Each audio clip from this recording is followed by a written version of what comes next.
Sexy Veggie, le podcast où les fruits et légumes sont mis à nu.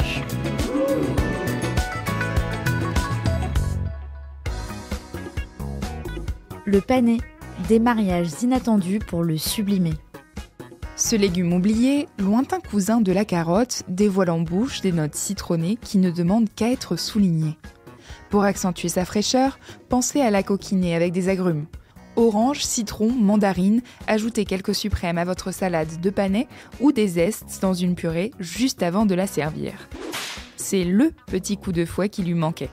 Seconde méthode, pour sortir le panais de sa zone de confort, épicez la recette. Cyril Lignac propose de l'associer au tandoori, un mélange d'épices indiens peu piquant mais terriblement parfumé.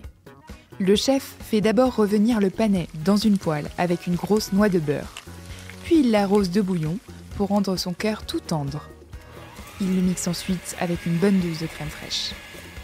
Pour nous faire succomber à ce mariage, il surmonte le velouté d'une crème fouettée épicée et verse un trait d'huile de noisette.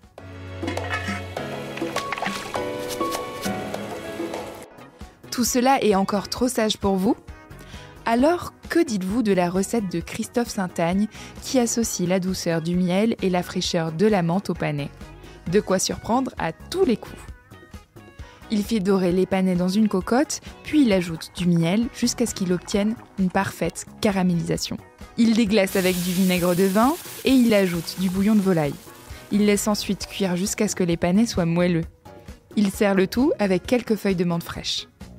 Et parce que le panais n'en finit pas de nous étonner, finissons en douceur avec un dessert au panais. Et oui, c'est l'idée du chef Mauro Colagreco qui en fait un étonnant tiramisu.